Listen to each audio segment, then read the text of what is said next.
3. Let's go to Luke on the line from St Albans. Hello, Luke. Hi there, Maajid. How are you? You're on air. Good. Well, I just wanted to talk to you about the fact that the government hasn't actually published any legislation yet. I looked yesterday and nothing been published this morning. About what, sorry? The rule of 6. Yeah. And obviously this comes into force on Monday with wide-sweeping changes to people's civil liberties. And there is no legislation that people can look at and actually know precisely what the rules are. And I think this is very concerning. We've had this a lot with COVID. The government announces policy on the steps of Downing Street, and legislation is introduced by ministers using delegated powers at the last minute, leaving very limited scope for scrutiny to check whether or not it's compliant with the Human Rights Act, whether or not it's proportionate interference with civil liberties. And as I said, it's always very, very last minute that the legislation comes in. This legislation, I suspect, will not be published until probably Sunday, come into force on Monday. And only then will people know exactly what it says. So you're concerned about the last-minute rush with this legislation? I think it's been a general theme with all of the COVID-related legislation. It is often based on decisions that are somewhat political rather than necessarily always fully grounded in the facts. I mean, if we look at the data at the moment, which you mentioned earlier, obviously the number of COVID cases have increased rather substantially over the last few weeks. But then again, the testing is also significantly more than it was in March. So yes, the numbers of cases are now similar to what they are or what they were in March. But of course, only a fraction of the tests are being conducted in March. They're now being conducted. So you'd expect a larger number of tests. The real except Luke, to add to that, keep in mind, I mean, increased testing is one theory as to why infections are going up. But to add to that, also do keep in mind that we're not in lockdown anymore. So you know, it's not like for like. Even though testing was not as much as being done as it is now, it was that we're not in a lockdown. So that could also be a reason as to why COVID is spiking, because we're mixing with each other more. So it's not just. I think that is absolutely. Yeah, I right. caution against putting any one reason to this.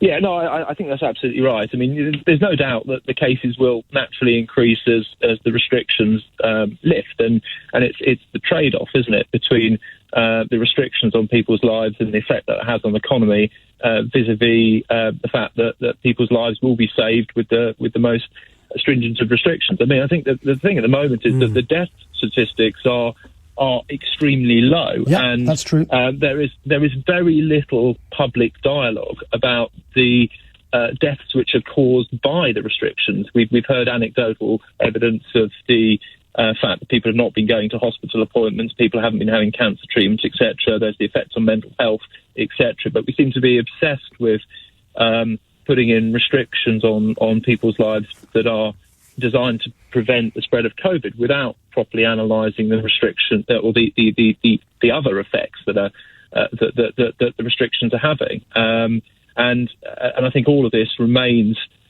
extremely political and designed to avoid the government being criticised rather than actually. But why would why would the government want to lock down or even put in harsher restrictions, say the rule of 6? If there was any other intention behind it other than a concern for the evidence they're seeing of a rise in infection rates? Because it's very easy to criticise the government on the basis of rising infection rates without sort of looking at all of the other factors. It's a very easy basis upon which to levy criticism on the government, and I think that's what they're most concerned about. They're concerned about the criticism if they don't. So you're saying this rule has been introduced to deflect any potential criticism that may be coming their way? I think it's primarily politically driven. I think if there was proper analysis of the side effects of bringing in this rule, then I think that I think people would have a different view on it. There's absolutely no doubt that, we need to be doing things to prevent the transmission. But I think the other thing about the statistics is that the statistics don't generally, when you get them published in the media, they don't break down between regions.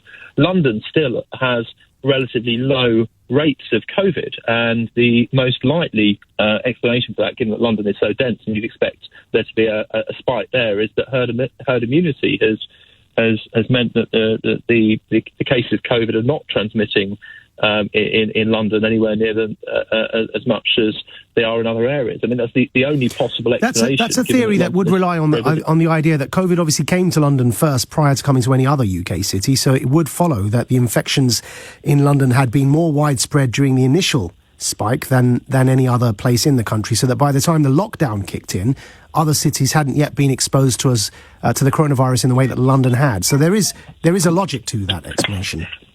I think that is true, because of course all the passengers that were coming back from various places around the world were mainly coming back through London airports. London was obviously more dense. London was having people come to it from other parts of the world more frequently than the regional cities. So I mean, I do think London. I mean, and also the data shows that London did initially have far more cases than anywhere else. So the only explanation for London not now having an uptick in COVID cases is herd immunity. All right, Luke, thank you very much for calling from the St Albans. Let's go to Jonathan on the line from Ledbury. Speak to us, Jonathan. Hey, hi, hello, how you doing? Welcome. First time